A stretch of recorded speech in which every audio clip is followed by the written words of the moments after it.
कांग्रेस ने कहा था कि हम सेकुलरिज्म को जिंदा रखेंगे, मगर यही कांग्रेस थी जिसने सेकुलरिज्म की धज्जियां उड़ाई और जिसका खैमियाजा आपको और हमको भुगतना पड़ा।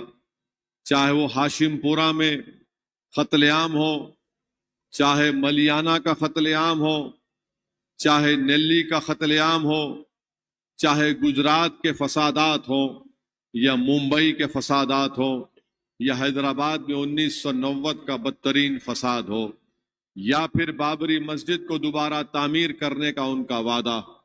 तो याद रखिए, कांग्रेस की तारीख उनकी बेवफाइयों से भरी पड़ी है।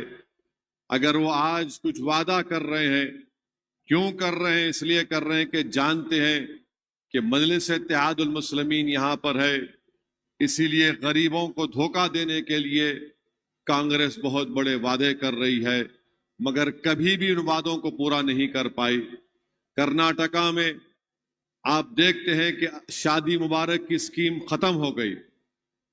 कर्नाटका में जहां पर कांग्रेस इख्तिदार पर है, वहां पर शादी मुबारक की स्कीम खत्म हो गई। कर्नाटका में 80% तुलबा और तालिबात की स्कॉलरशिप खत्म करके रख दी गई। तो इसीलिए इनकी ये बातें हैं, इलेक्शन के सामने करते हैं, मगर हकीकी तौर पर कभी इस पर अमल नहीं होता। और मैं आपको जिम्मेदारी के साथ कह रहा हूं कि मलकपेट में इंशाअल्लाह ताला चौथी मर्तबा अहमद बलाला MLA बनेगा और इंशाअल्लाह ताला 40,000 के वोटों से ज्यादा मेजॉरिटी से अहमद बलाला की कामयाबी होगी। ये जो कांग्रेस का उम्मीदवार यहां पर आया है, ये वापिस चला जाएगा। जो काम करता था वो काम करने वापिस चला जाएगा, क्योंकि बहुत अवाम के ये बकाया बाकी है, तो वहीं पर वापिस चले जाएंगे।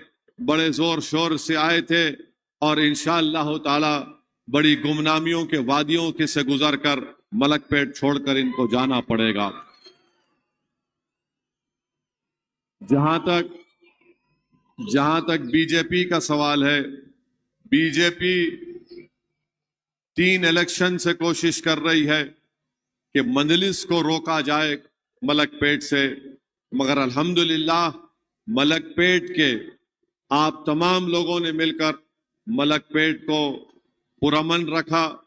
मलकपेट को आपने एक मिसाली हल्का बनाया और मैं क्रेडिट दूंगा मलकपेट के हमारे दलित भाइयों को, बैकवर्ड क्लास के भाइयों को और आप तमाम को कि आपने बीजेपी के नापाक एजेंडे को मलकपेट में अमलावरी करने की कोशिश बीजेपी जो कर रही थी उसको आपने नाकाम किया।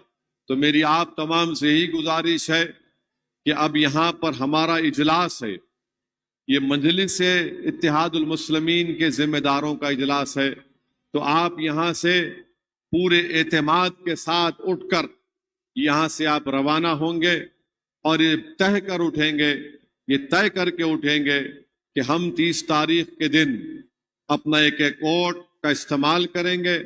हमारे बूथ के जितने वोटर्स हैं उनको तरगीब देंगे, उनको समझाएंगे, उनको बूथ तक लेकर आएंगे और मजलिस के उम्मीदवार की कामयाबी के लिए आप तमाम को कोशिश करना है। आपने पहले भी कोशिश की थी, यकीनन अपने आप में पूरा भरोसा और एतमाद रखिए, मगर कभी भी याद रखिए और कॉन्फिडेंस का शिकार मत होइए।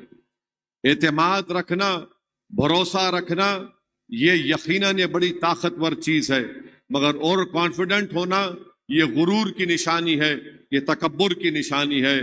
तो अपने आप पर भरोसा रखिए, अपनी काबिलियत पर, अपनी मेहनत पर पूरा एतमाद रखिए। 5 साल आपने और आपके MLA ने बड़ी मेहनत की। कोविड के जमाने में आपने गरीबों को राहत पहुंचाई, इन चीजों हमने काम किया। इन तमाम अपने इन स्ट्रांग पॉइंट्स पर एतमाद रखिए और आगे बढ़कर पोलिंग अच्छी कराइए, ज्यादा से ज्यादा पोलिंग कराइए और यकीनन इंशाअल्लाह ताला यहां से मजलिस का उम्मीदवार मलकपेट में कामयाब होगा।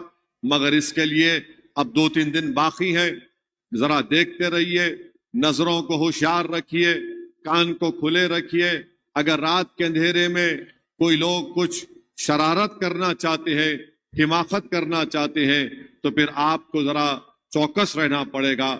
مگر اصلی دن 30 تاریخ کا دن ہے، پرامن رکھیے، اچھی پولنگ کروائیے، پورے زور و شور کے ساتھ آگے بڑھیے، ڈرنے اور گھبرانے کی آپ کو ضرورت نہیں ہے۔ اللہ ہمارے ساتھ ہے، جماعت ہمارے ساتھ ہے، ہمارے محنت ہمارے ساتھ ہے، ہم نے جو کام کیا وہ عوام کے سامنے ہے۔ میں دورہ کر رہا ہوں ملک پیٹ میں پچھلے کئی دنوں سے، اور مجھے پورا یقین ہے کہ ملک پیٹ کے ہر طبقے کے لوگ اس بار پہلے سے زیادہ احمد بلالہ کے حق میں اپنے ووٹ کا استعمال کریں گے۔ بہت بہت شکریہ۔ السلام علیکم ورحمۃ اللہ۔